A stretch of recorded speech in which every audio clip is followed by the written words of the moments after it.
Christmas is, for many, the happiest time of the year and is filled with laughter, joy, and hope for the future. For some, it brings back awful memories and is another reminder that their loved ones aren't with them. And for people who have lost friends and families during the festive period, it can be even more difficult. For one mother, Christmas Day will always be the anniversary of the last time she spoke to her son. 2 days later, he and his father would disappear after witnessing a brutal murder. Let's uncover the unsolved murder of Latricia White and the disappearance of Lee and Chance Wackerhagen.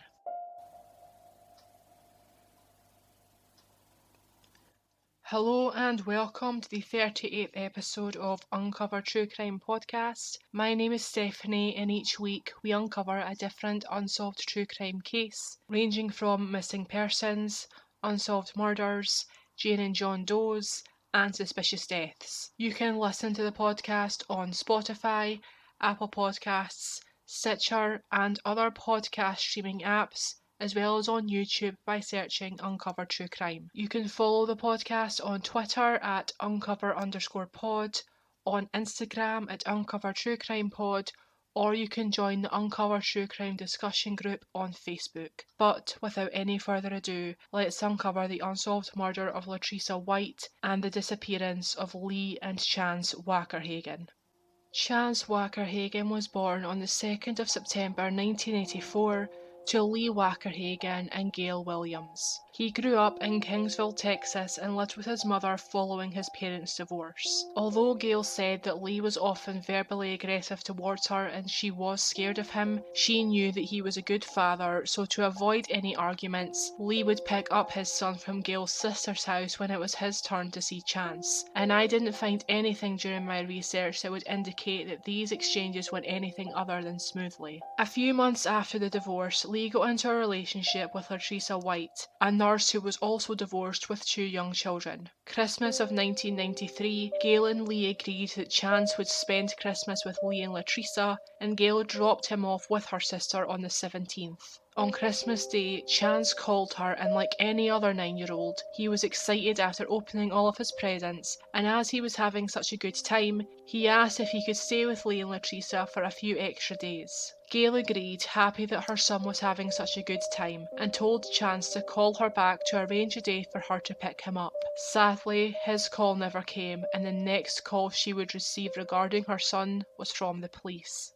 On the 26th of December 1993, Chance, Lee and Latricia were seen enjoying a meal at a restaurant in downtown Kingsville, Texas, and nothing seemed out of the ordinary. The next day, Latricia didn't turn up for her shift at the Central Texas Medical Center, so her father Jack was contacted. He knew this was very out of the ordinary, so he went round to her house to make sure she was okay. When he walked into the home, it didn't take him long to find his daughter in her bedroom. He told Unsolved Mysteries, quote, "I just called her name and then I went over and I felt her and I knew she was dead," unquote. Police determined that Latricia had been sleeping when she was shot 6 times in the head with a .22 caliber revolver. There was no signs of a struggle or forced entry. Lee's car was missing and Chance's footprint was found in Latricia's blood, meaning that the young boy had either witnessed the murder or the immediate aftermath, but neither he or his father were anywhere to be seen.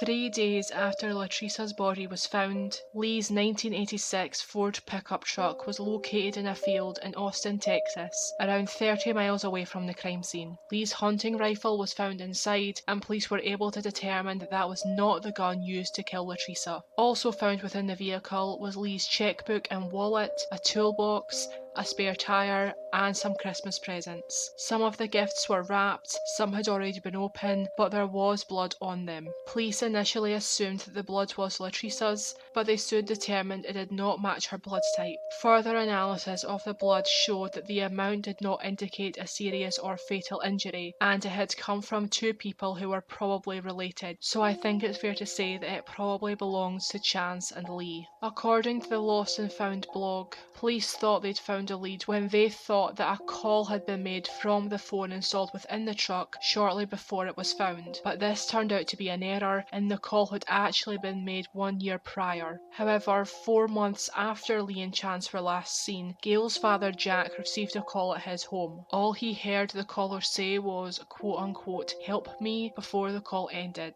And although Jack initially thought that Chance had made the call, police could not trace it and they now think that this was nothing more than a cruel hoax.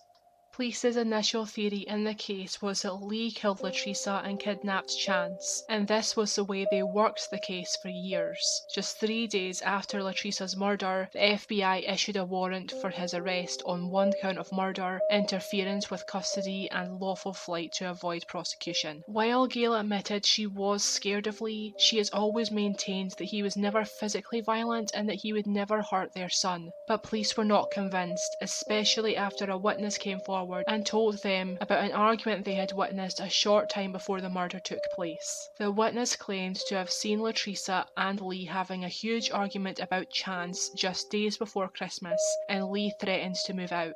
I don't know exactly what the argument was about, but since they spent Christmas together and went out for dinner the day after, it seems as though they had kissed and made up. But that doesn't mean there wasn't still issues in their relationship. Did Lee snap and kill Latricia, then take Chance on the run with him? Or did he kill his son, then hurt himself? All of Lee's friends and family have always maintained that Lee wasn't violent and he certainly wouldn't hurt his son, and it looks as though they were right all along. The warrants for Lee's arrest stayed active for over 20 years before police announced they had new evidence indicating that Lee was more likely to be a victim of foul play than the perpetrator. They haven't said exactly what the evidence was, but have stated that they believe Latricia was killed in a crime of passion by someone who either knew her or Lee. But that still leaves us with the question, who? Web sleuthers have speculated that Latricia's ex-husband was involved, and according to Gail, Lee's family did try to urge police to talk to him about the murders, but claimed that they were so certain that Lee had killed Latricia and kidnapped Chance that they didn't consider any other possibility. Gail told the Lost and Found blog that police had told her that Latricia's ex had been round to the house on the 26th to pick up something for one of their kids, but that there was no answer. But it is possible that he went round to the house when Latricia, Lee and Chance were at their meal, or perhaps after the crime took place. The name of this man has never been released as he has never publicly been declared a suspect or a person of interest. And from research I have conducted on genealogy websites,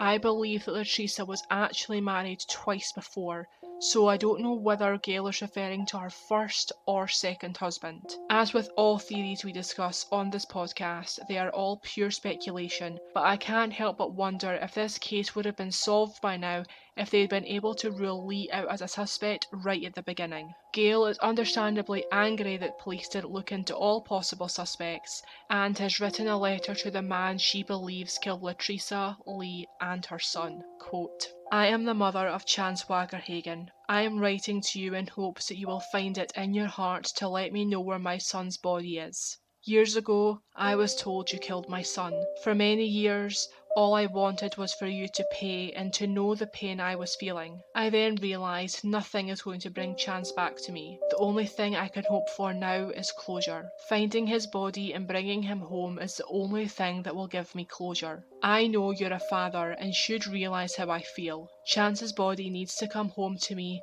and buried in the family cemetery. I don't think you meant to kill Chance. I don't care if you ever pay for what you've done, because I truly believe you pay for it every day of your life. I'm not asking you to confess or turn yourself in. In any means you see fit, I am asking you to somehow let me know where Chance's body is.